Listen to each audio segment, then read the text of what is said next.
Hey, it's the climbing Bushcrafter Jim Shields here today, and we're going to talk about how to tie a timber hitch.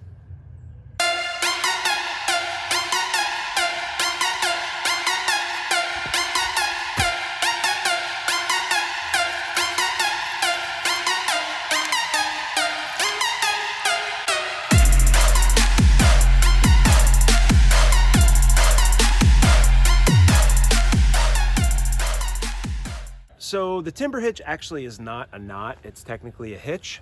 So what do we use it for? Well, there's lots of things that you could use the timber hitch for. A lot of loggers will use it to attach cables and ropes to large trees and then drag them with equipment long distances. And then when they're done, it doesn't bind up. They can easily untie the knot.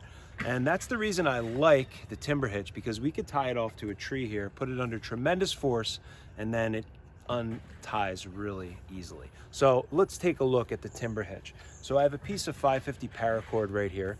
The end is a little bit frayed, but that's okay. We take it around the tree, and the first thing I'm going to do is I'm going to take this end and I'm going to throw it over top, because we want to capture this rope right here. And I bring it back and I should form like a little C right here. And then I'm going to take this rope and wrap it around here about 7 times ish.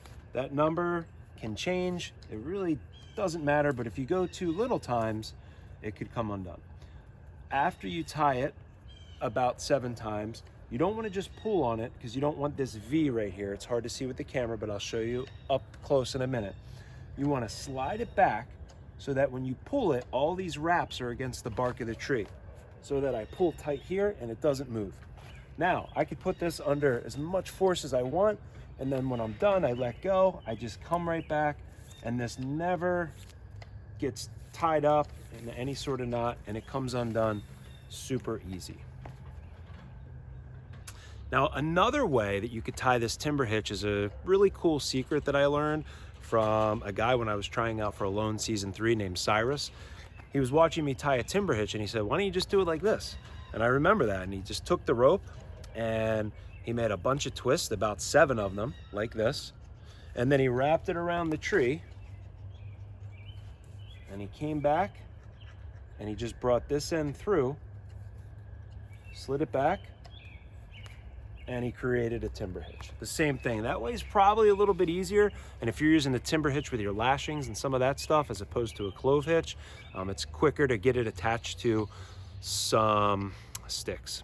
So there you have it. That is a great knot that's not going to bind up, that you won't have to cut the rope when you're done. It's a great way to attach a rope to a tree. It's a great hitch, I should say, and that's the timber hitch.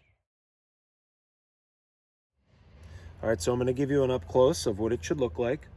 So you have a piece of paracord here. I'm just going to take it around the tree from left to right.